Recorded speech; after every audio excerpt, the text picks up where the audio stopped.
Okay, everyone, welcome to Design Patterns for Software Diagramming. Now, some of you probably are thinking, what's this talk going to be about? Well, I know nobody reads the abstract, so it's all just going to be a surprise. So today we're going to look at creating effective diagrams. Now, this isn't just diagrams, this is any kind of visuals you might create. So you can, if you're creating graphs, if you're creating dashboards, you can apply this to those as well. So I'm Jacqui Reid, I'm a principal architect with the Ministry of Software Design, and I've written this book with O'Reilly, Communication Patterns. Now, the patterns and anti-patterns we look at today are from part one of this book, and it's not all of them. So there's plenty more if you want to explore more there. You can find me on my website, on these socials, and I will aim to share the slides via my socials. So if you follow me, you will be able to pick up the slides. Now, some of you may come across diagrams like this. I bet you've seen them somewhere in your career where you've got just lots of boxes and arrows and lots of colours, and maybe these colours mean something, but maybe they don't. We have no idea. Or maybe you get diagrams like this, where maybe it's on paper or on a whiteboard, and people have drawn this, and even the people who actually were there when it was drawn may not know what it actually means. And then you get presented in a talk or a presentation with diagrams like this, and you can't actually read them because they're really small, and people start talking about bits and you don't know which bit they're talking about. These are some of the things we're going to fix today. Here's another example. You've probably seen this sort of thing. Lots of arrows, lots of things with labels on, but what do the arrows mean? Who knows? The only thing we know about in this diagram is that we should not touch the mainframe. But that is a completely separate problem, which I can't help you with today. So today we're going to have a look at effective visual communication.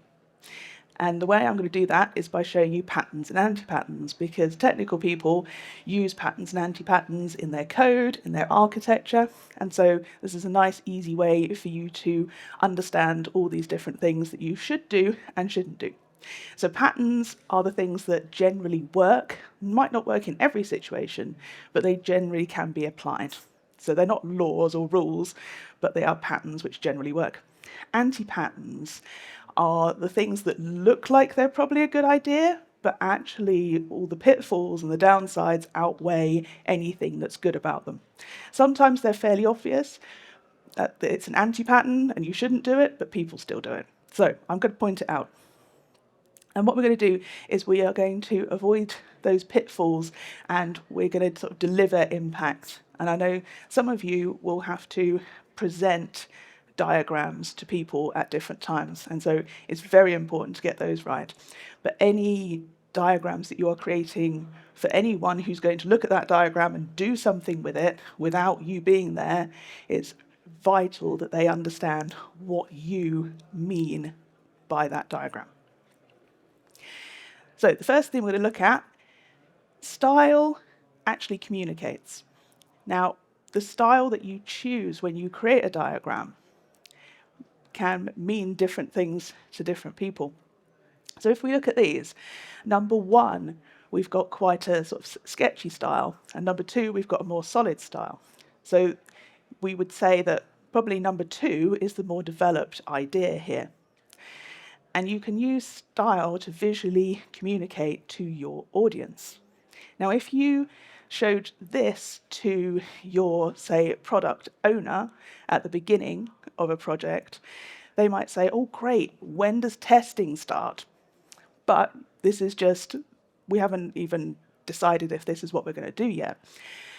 But then again, if you showed them this kind of thing towards the end of a project, they might start thinking, oh, are things not as far along as they should be? So think about the style that you are using with your diagrams. And I call this one meta style. And you're going to use that style to communicate. So what you're doing is using style to your advantage to avoid miscommunication on the flip side. Now, I was told a true story where somebody presented some diagrams to, I think it was a VP of engineering, and the VP said, oh no, I don't really want to do this, but can you help me with this?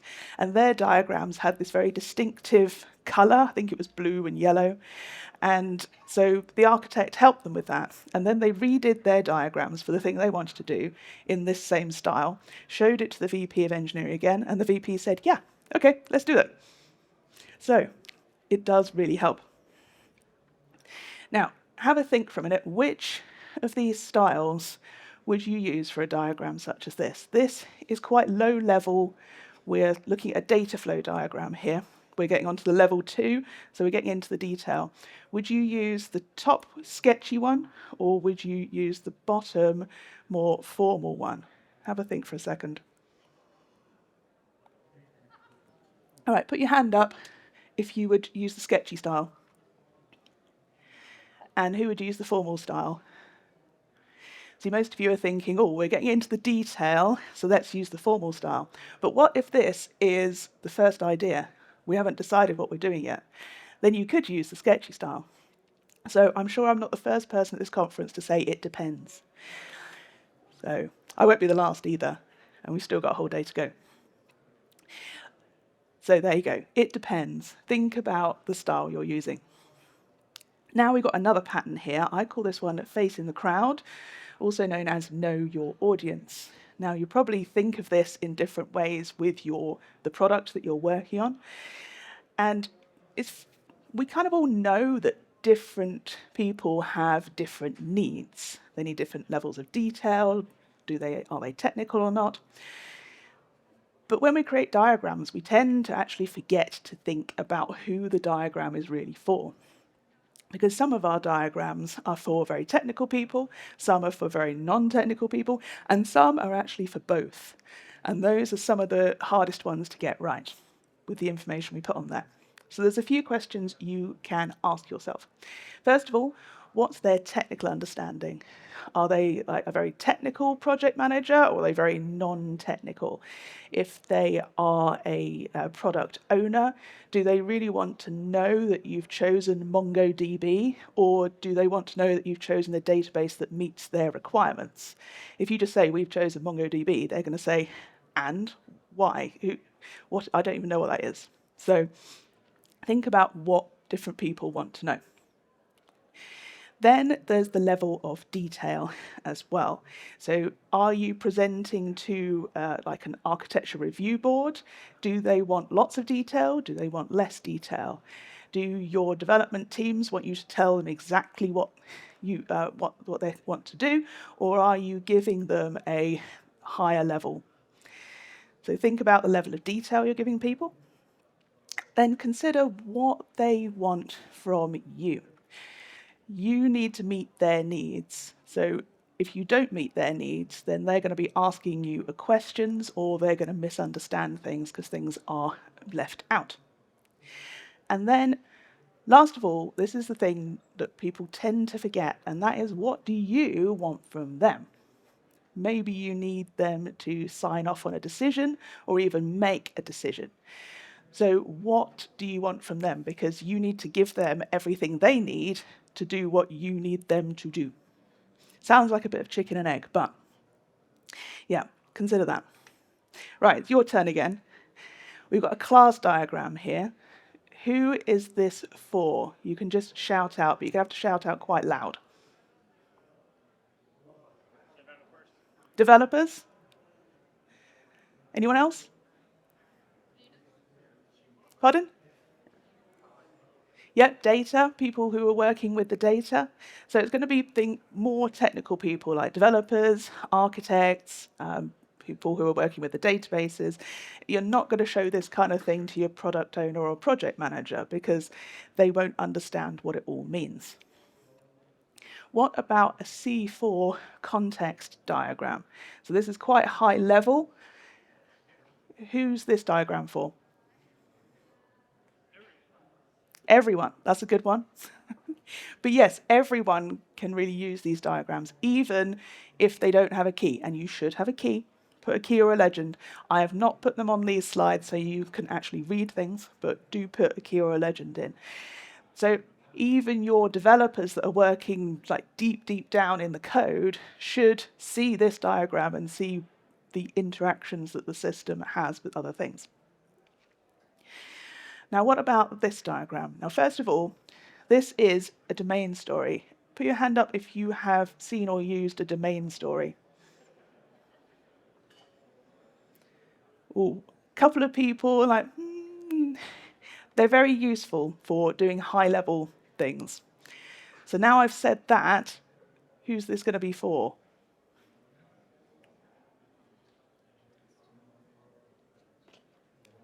Anyone want to have a guess? This is going to be for people like your subject matter experts, your product owner, maybe depending on your size of company, it might be architects or tech leads who might get involved, at least when you are starting to get into the more technical levels of this. But we will create this and then use it as a basis to go into more detail. So this is the more business side. Okay, now we're going to do an anti-pattern. This one I call multi-story diagram, and this is about mixing levels of abstraction. Now, anyone here who has coded will know this as a bit of a sin in coding, and we have multiple ways of splitting things up into different levels of abstraction. Maybe you have a layered architecture like one of these. Maybe you are using modules to split things up. Maybe you are just at the very lowest level, you're using things like methods and functions. And we can use things like services as well if we're using a distributed architecture. Now, we also do these levels of abstraction in our architecture. I showed you a C4 context diagram. That's the highest one out of the 4 Cs. We then go into container, component, and code. And so this is showing a bit more information at each level, rather than like those diagrams I showed you at the beginning, where it's just got everything on one diagram and you can't understand any of it. Now, we also do this with various frameworks in architecture. So this is SABSA, which is a security framework, and that splits things up into contextual, conceptual, logical, physical, and component. So there's lots of ways of splitting things up into different abstractions. Now, if we don't split things up, we get diagrams where you end up with a thing like arrows where you've got different levels of abstraction on each side. So if I find one here, so this arrow here, we've got a different level of abstraction at each end of it. Now, as I said, these are patterns and anti-patterns, so this isn't a never do this, but you need to be very careful if you do it. And so this isn't a correct C4 diagram because it's mixing the context diagram like we saw before. So this is the very highest level. So we've got that blue system in the middle there. And then what we would do is we then break that down into a container diagram. And so that dark blue box in the middle has become this dotted box around the outside here. That is that dark blue one. And so what we've done here is split it up into more than one diagram. But also this diagram doesn't actually show all of the actors and external systems on the outside either, because you don't need to show them all, because different diagrams give different messages. And so you would create as many diagrams as you need to split up those different abstractions and those different messages. Because the problem we get is that mixing those levels causes confusion. And if we get confusion and misunderstanding, we get things going into production which are not what we designed. And that happens all the time. And one of the problems is that people don't understand diagrams or the things that are communicated. Okay, anti-pattern, this one. Explosion of unicorns, also known as too many colours. People tend to quite like this one. Now, health and safety warning for this next slide. It's a little bit bright. So quite often we'll get diagrams where people have chosen really quite glaring colours which don't go with each other or are quite bright. But the main problem with this diagram isn't really the bright or clashing colours. It's the fact that the colour doesn't mean anything. All it means is that there are 6 different things on here, and so I put 6 different colours. But the problem is we look at that colour and our brains go, why is there colour there? What does it mean? And so we're wasting precious brain cycles thinking that, probably asking the question. And with some of these diagrams, you may as well show people something like this. They're just, you don't want to look at them. So I'll get rid of that. So the first thing you can do is you can minimize your color palette. Now, I give you permission to not use any color. You can just use black and white in a diagram if you want to. And it can be very effective if you then want to highlight one thing in that diagram. So you make that box lime green or yellow or orange or blue, because then it's really obvious what you want people to look at. So you can use black and white, but you can also just limit the number of colors. So if you want to communicate meaning with color, you then need to use a key or a legend as well. So we've now got color that means something on this diagram. We've used it to group by type or function, but we could have just removed it and said, right, we don't need that information in this diagram. So what we're doing there is we're using the colour to aid communication. And I'm going to talk a little bit more about colour later, because there's actually more we need to consider about colour.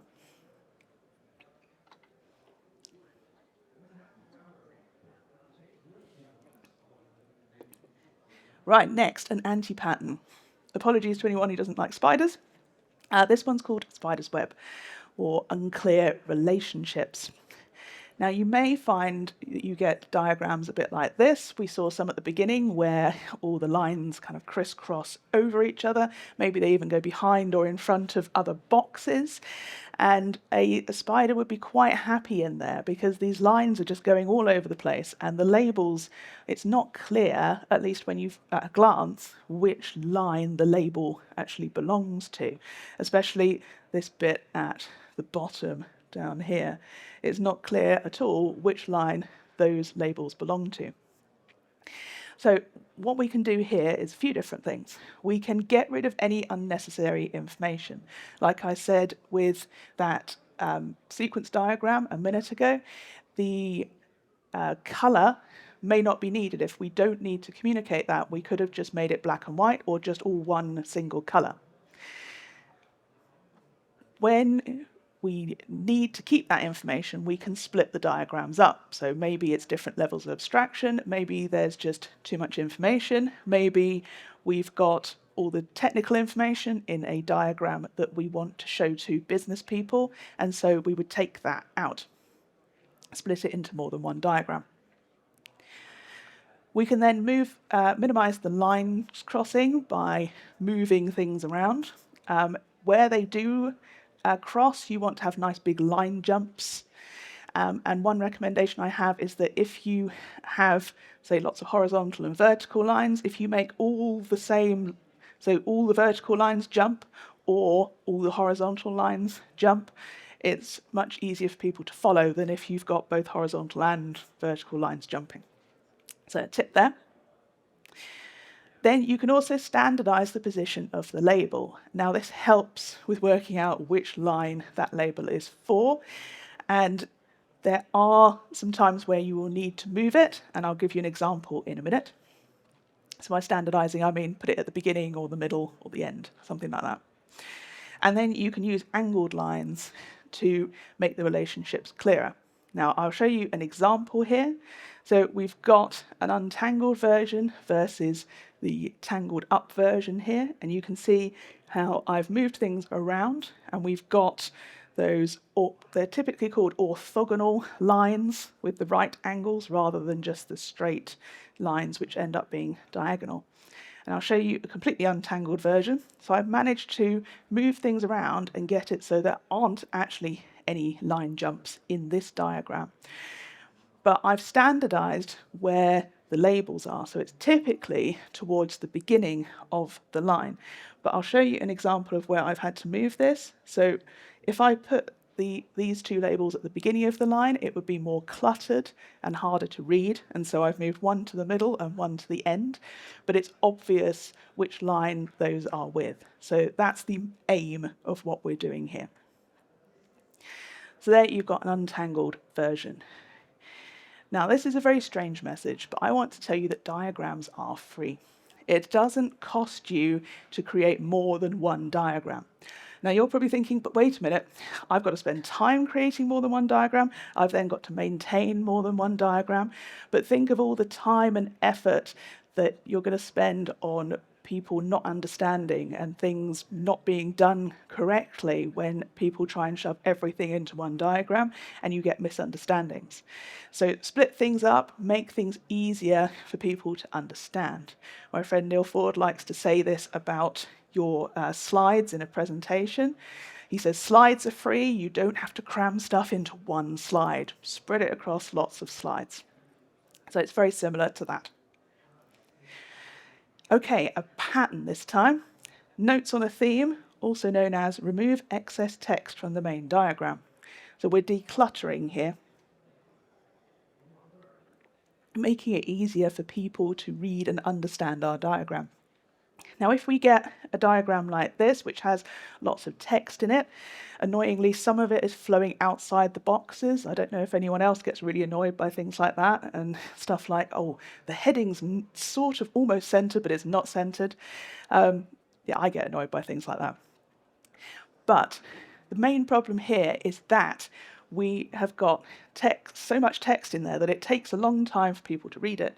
And if things take a long time, what do people do? They don't bother, or they skim, and there's just a bit too much information in this diagram. So what we can do here is, again, remove anything that's not needed for this diagram. Split it up if you need to. We can move any excess text that's required into notes or annotations, and I will show you an example of this in a minute. We can use notation methods, which are part of the notation that we are using to help us with that, and I'll show you an example. And you can replace visual clutter with references to your notes. So here's an example of using annotations. Now, these are part of flow diagrams, and I'll show you one of these. So there's one over here. So these annotations, they've pulled out information from the main diagram. And it means that if people don't need that information, they can just quickly go through that diagram. But if they do need the information, it's there for them. Also, I've used over here, there's this circle with a 1 next to it. So instead of having loads of lines going from here all the way up to here, we've now got a nice, easy, less cluttered way of saying, right, these lines connect back to here.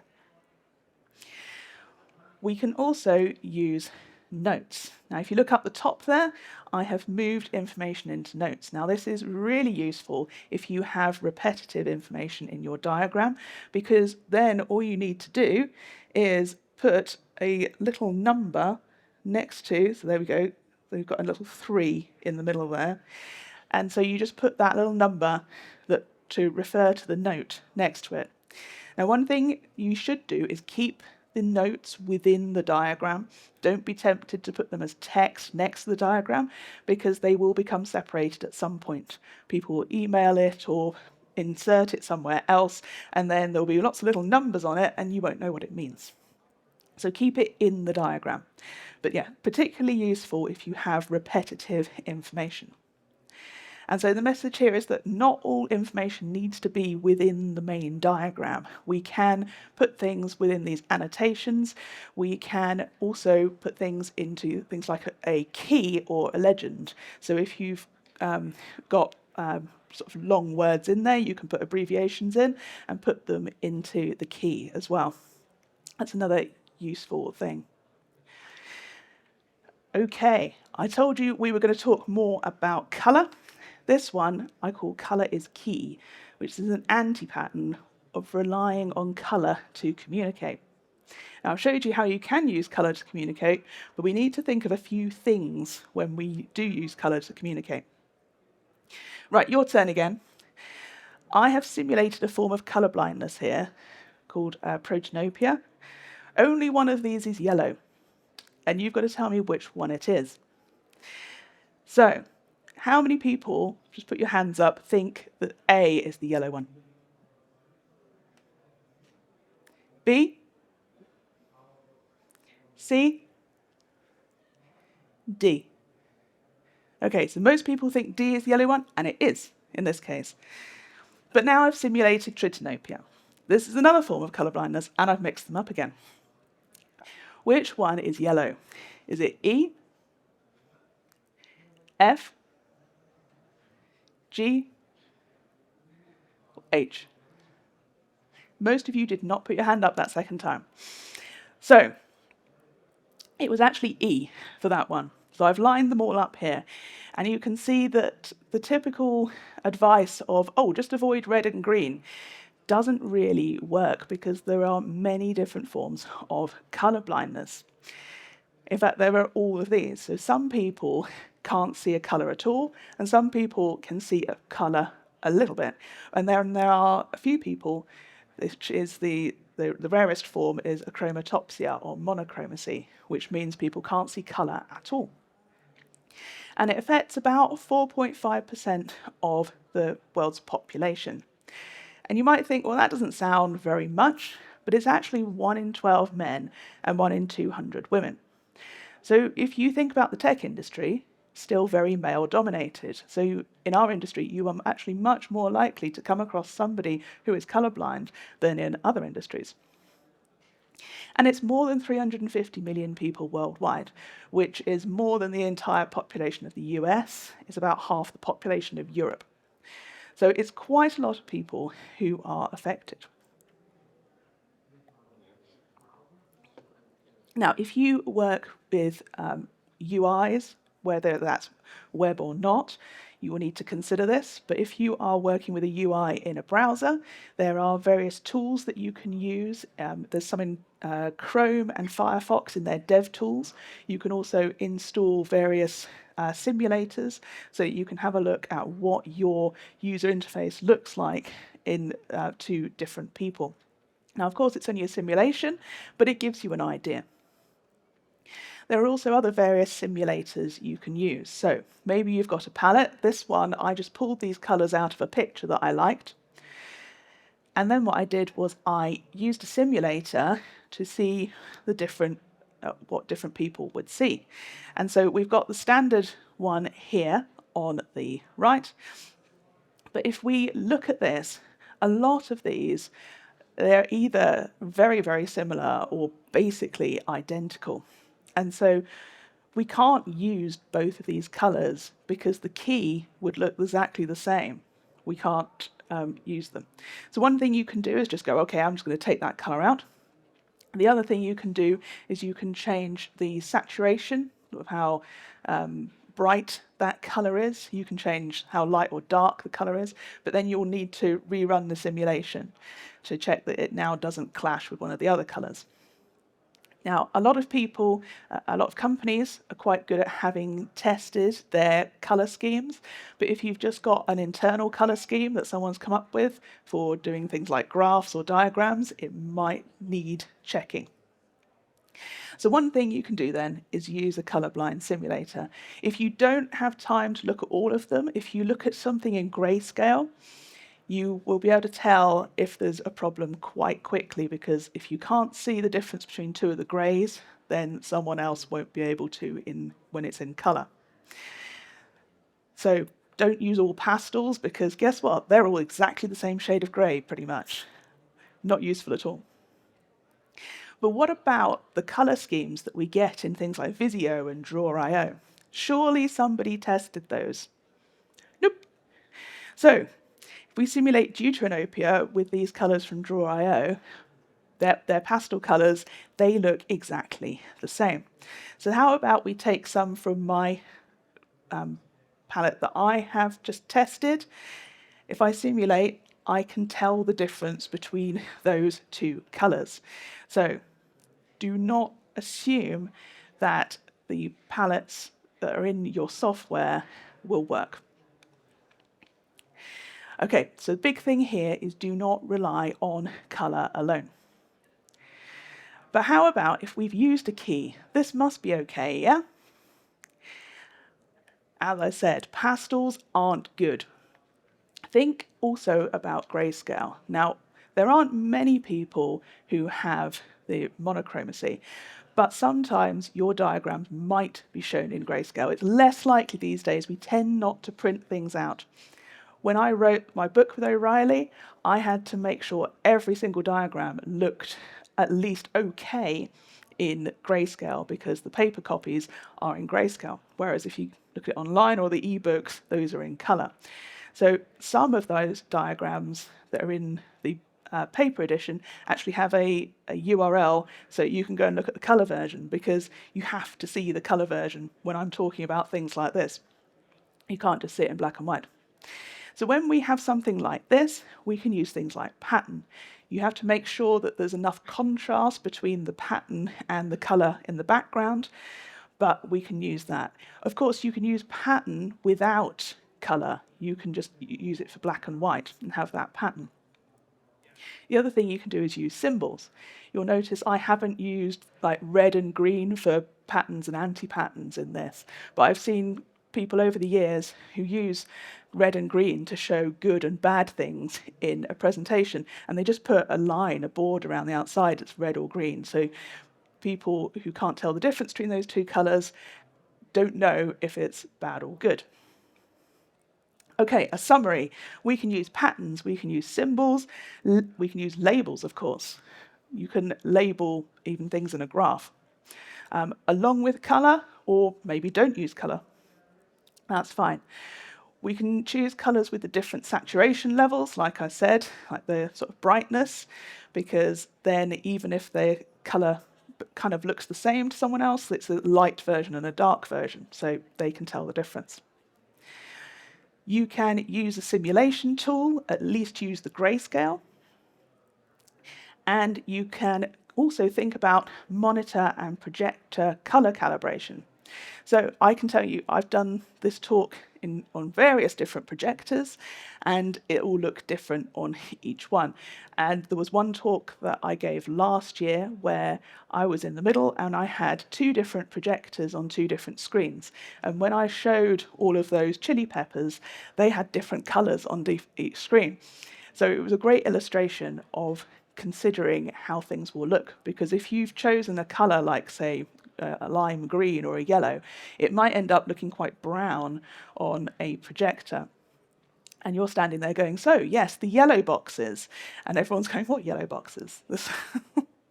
So consider that. And then also think about whether your diagram is going to be shown in grayscale. Less likely these days, but it can happen.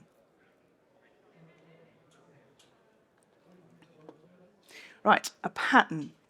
Written in legend, I've already mentioned this a couple of times, use a key or a legend. Don't ever rely on your audience having specific knowledge, because there will be at least one person who doesn't have that knowledge and they will not understand. But it is a balancing act, because you don't really want to annoy the people who have that knowledge. And you can think of it a little bit like ramps and steps. We have a ramp for people who need to use it, but maybe give people different options to be able to use some steps to get somewhere quicker than they would like. Like when I was wheeling my case here this morning after checking out, there was a ramp which went quite out of my way, and so I just used the steps because I could do that. So with these diagrams that use icons, you might think, this is really obvious. I chose these icons because they have a meaning. But they have a meaning to you, not to everyone else. So make sure you put a key in, because especially if you've got something like numbers in your diagram, you need to be explicit about what that means. Here, it's the order, but someone else might think, oh, that must be like the priority or like the importance or something like that. So don't trust your audience. Don't leave things open to interpretation. UML, everybody knows UML, yeah? No, they don't. And I don't think they ever really did, even in the heyday of UML. So we can give people a bit of a reminder, but now I've cluttered it up, and I've been telling you, don't clutter things up. Two ways we can sort this out. The first is only give the information they need. So this bit up the top here is the only bit you really need for this diagram. And then the other thing you can do is that you can, if you're putting this in, say, a wiki page, you can hide it. And so when people clicked this, maybe it then nicely opens up to show it. If you are getting people who are still misunderstanding, make it so that the key is open by default, and then people can close it. So a couple of things you can do there. Now C4, I said this is for everyone. Everyone can read this. But especially once you get past the context level, there are lots of different types of things here. There are data stores. We have got queues in here. We have got a web interface of some kind. So we want people to understand what this means. And especially if you're using different types of arrow, maybe you are using a solid one for your synchronous calls and a dotted or dashed one for your asynchronous calls, you need to make sure that people know what that means. So what you're doing here is you're limiting your assumptions. When we create a design or an architecture, we normally end up with some assumptions, and we write those down, I hope, and then we go and find people and we say, here are my assumptions, which ones are true and which ones are false, and you find that information you need. So limit your assumptions in the same way with your diagrams. Don't just think everybody knows this. No, they don't, unfortunately. Now, an anti-pattern. I call this one MLAH, which stands for multiple letter acronym hell. Yeah, I created another acronym, sorry. Now, so only use defined acronyms. You've got to define them somewhere. So when you are speaking, what you can do is you can say the acronym and also the definition. Now, you might feel a bit silly saying things like this, but if you don't give people the opportunity to learn the connection between the acronym and its definition, if you just say the definition, you think, oh, they're not going to know what AKA means, I'll just say also known as. They don't learn that connection, and then when someone says AKA, they don't understand them. So give people the opportunity to learn. And then in written form, you need to define the acronym the first time you use it. If you're only going to use it once, maybe just don't even bother. Maybe just use the full version. If you're writing something very long that's in multiple sections, you may need to define it the first time in each section. If you've got a diagram, then of course you can define these things in your key or legend, which you are using all the time. And of course you can put things into a glossary as well. Just make sure that people can find that glossary easily. Maybe link the word as a hyperlink or something like that. Okay, your turn again. You can call this out. What does dry stand for? Don't repeat yourself. Good. What about DFD? Slightly harder. It's a type of diagram we've seen today. Data flow diagram. Good. SPA. Single page application. Well done. BLT. Bacon, lettuce, and tomato. Well done. Or is it business leadership team? Basic language translator? Bulk loading tool? Be like that? Who knows? So acronyms can mean different things to different people. Even if you've been working in the same business for quite a long time, don't assume people are using the same acronyms, especially in different parts of the business. And it's really easy to fall into thinking that you have the same understanding as somebody who you work with, because you kind of live in your own head and things hopefully make sense in your own head.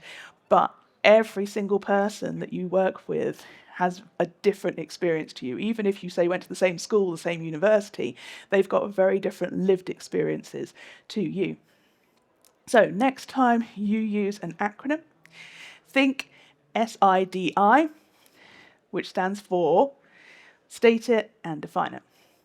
No, ignore this acronym. I don't want to create another acronym, but I did just follow it. I stated it and then I defined it.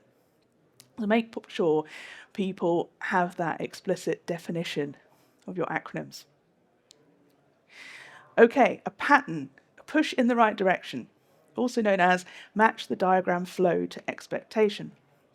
Now, all diagrams have some kind of flow of information, be they a behavioural diagram or a structural diagram. Now, this diagram is a little like the one that we saw right at the beginning. It doesn't fit very well on the slide. That's another thing I talk about, but not today. But the main problem that I want to point out with this today is the fact that we naturally will look in that top left corner, or at least on the left, to find the beginning of a diagram.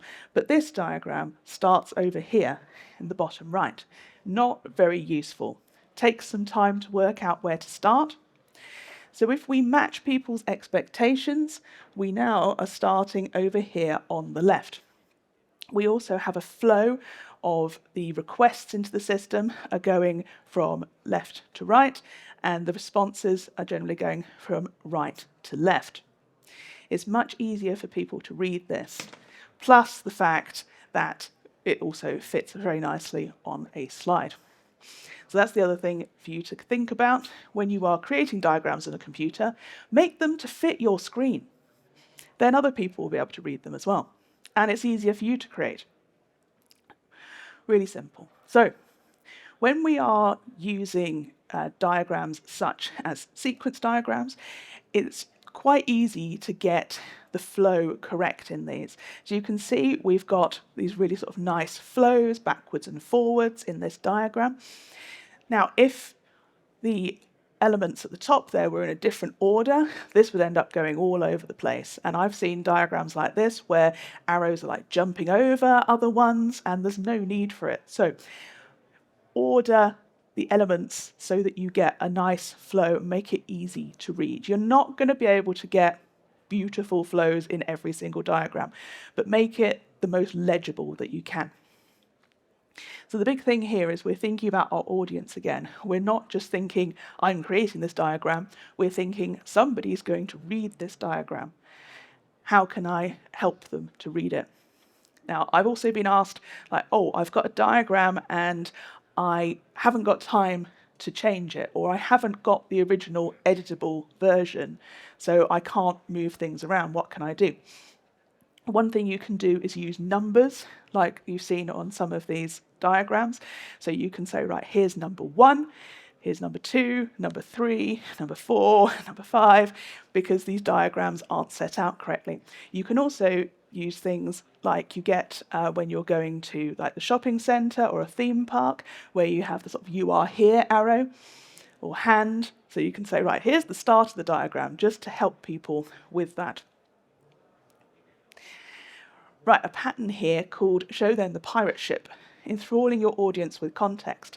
Now this is named after a chapter in Gregor Hopé's Software Architecture Elevator, which I can recommend.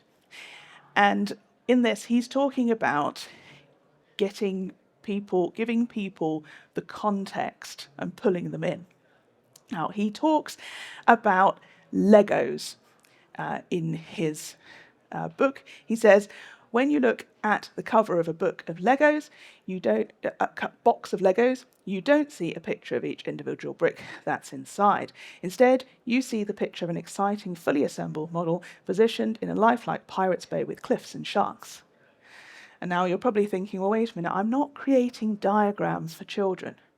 But we all like this. We all want to get this context. Some of you might be thinking you are creating diagrams for children, but that's your problem. So what we need to think about is, for people to understand a diagram, they need to understand the context that this diagram sits in. So if we want to discuss this low-level flow in our meeting, we need to be thinking, but wait a minute, people need to understand what comes before this, what goes around this. And so we don't start right at the beginning here. We would start with our top level data flow diagram. And so we give people the information they need. But you probably actually need to start at a much higher level to make sure people have this overall context. So you could start with a landscape diagram of some sort, maybe a C4 context diagram. And what you're doing is you're creating a narrative. Now, how much time you spend at each of these levels will vary depending on your audience. If they already know this, you might literally spend 10 or 30 seconds just saying, right, we're talking about this, then it's this part here, and we're going into this part here. But if this audience who doesn't really know the system, then you're going to need to spend more time explaining what each bit does. So you're giving people the context that they need to understand what you finally want to show them and what you finally want to discuss. And one thing you can do with the diagrams and documentation you have is to try and fill in your narrative gaps. So my challenge for you is that you find your diagrams and documentation, put them in a narrative order, and then go, oh, there's a bit of a gap here. How do people get from this diagram to this diagram? And you can fill in those gaps. And it's especially important to fill those gaps in if you are going to be presenting, especially in front of a large audience, because people will go, oh, I don't understand, and you get loads of questions. And it's really annoying when people, when you're presenting at work and people ask loads of questions. Not at a conference. I like people asking questions. Okay, an anti-pattern, not so unified modeling language, also known as using UML when it's not useful. Now, I'm sure everybody here loves UML, and actually it can be useful when it's used in the right context. Now, UML diagrams are split into structural and behavioral, and there's actually quite a lot of them. You may not realize how many UML diagrams there actually are, because typically we tend to only use a few of these in anger, things like a class diagram or a sequence diagram like we've been talking about today.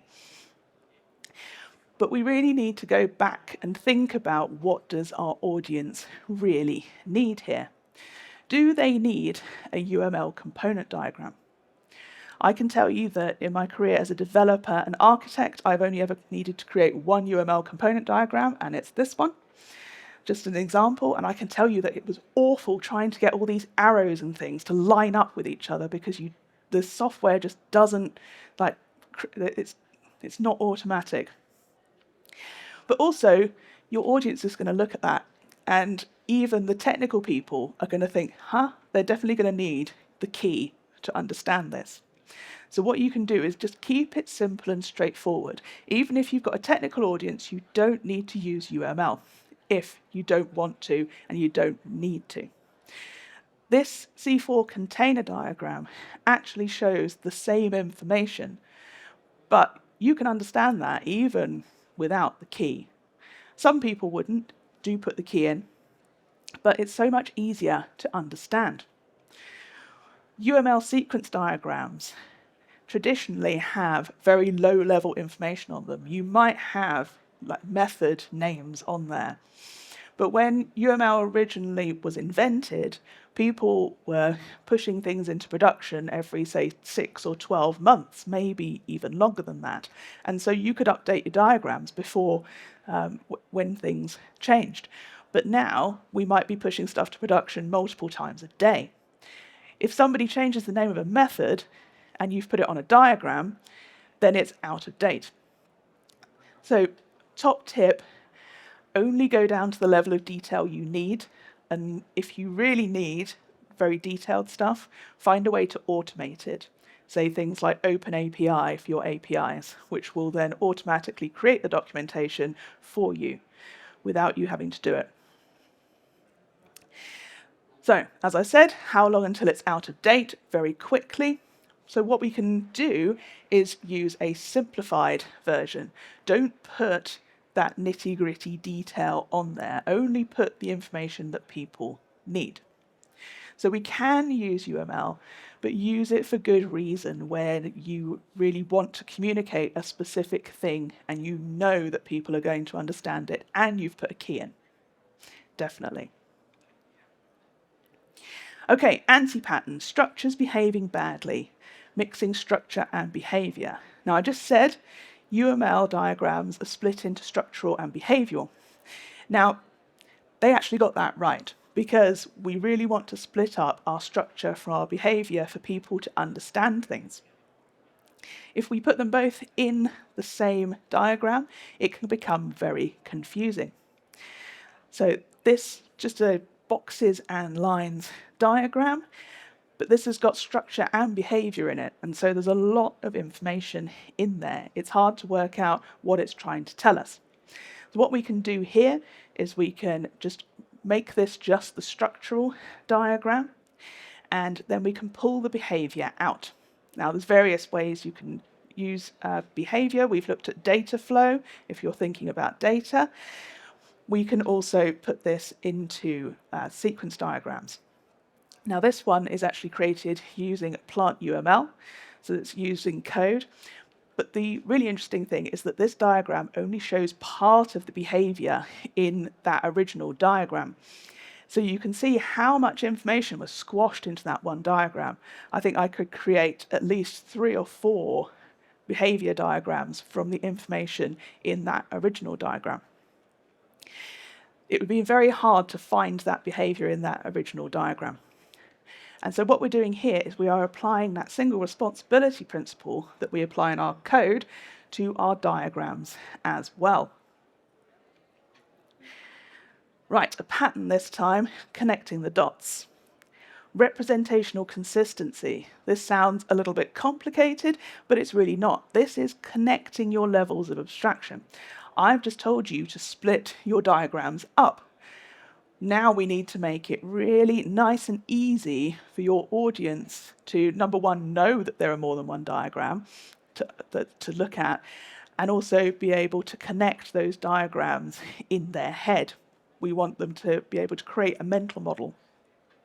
Now with C4, this has, as I've shown you, a very useful way of doing this already. That dark blue box, when we look into it, becomes that dotted box. So whichever one of these diagrams you see first, you know there's another one and you can connect those mentally in your head.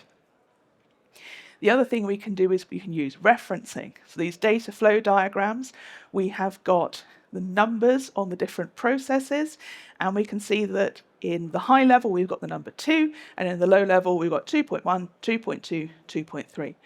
Really, really easy to connect that. The other thing we can do is, of course, label the data stores in this. Now, please, please, please make sure the labels do match, because if you put different ones in different diagrams, then you're going to have a bit of an issue there. But we can see that these are the same data stores between these diagrams. So what we're doing is we're going to make references to those other diagrams explicit. We want people to know there are other diagrams, and we want people to be able to connect them in their heads. Okay, one more pattern for today. This one's kind of more an icing on the cake one, which you can use to just make your diagrams look that little bit better. Strike a balance, also known as creating visual balance. Now, balance isn't all about symmetry, but as humans, we really quite like it. We've got this quote here: balance is an innate, fundamental human expectation. So just like that VP who really liked their own style of diagram, we can make people in our audience happier by making this diagram that they find more visually pleasing. Now, as I said, balance isn't just about symmetry, but we're going to look at symmetry because that's kind of the easiest one to do. Now, this C4 diagram, really good, follows everything apart from having a key. Nice and easy to read, but what happens if we just shuffle things around a little bit? That's much nicer, that's easier to read. Maybe it's because it looks a little bit like a Space Invader, I don't know. Maybe that's why we like Space Invaders, because they're asymmetrical. But it means that people can more easily read that. Now, the important thing here is do not sacrifice the other things I've talked about, the clarity, for doing this balance. If it makes it look lines all over the place, do not make it a balanced diagram. What you're going to do is you're going to use balance to enhance the clarity of your diagram because it makes it easier to read. Now, as I said, all of these were from part 1 of my communication patterns book. There's plenty more in there, also on sharing and communicating your knowledge, doing written, non-verbal, and working in distributed teams as well. Now, I can't not say AI at a conference these days. So what about AI? Now, the big thing with AI and diagrams is that although you can now start giving it an image, it's still early days for it understanding what that image is. And so we really need to use diagrams as code, such as Plant UML and Mermaid and things like Structurizer. And that's why I created a course that I now teach with all those 3 in. But if we ask, say, ChatGPT for a diagram, I can tell you that at the moment your jobs are definitely safe because this is the kind of thing that you will get out of it. It's a detooled sequence dengoman. Great. So definitely can't produce an image for you. Although I do quite like the color scheme. Yeah, it's absolute and total nonsense. So jobs are safe at the moment, but diagrams as code is a good thing to look at.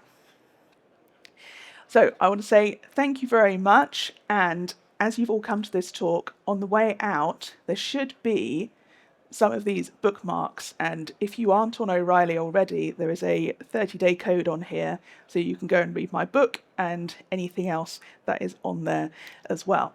But as I saw in the keynote, I really should put buy my books on this slide. So thank you very much for your attention today. And if you want to come and grab me for any questions, please do. Thank you.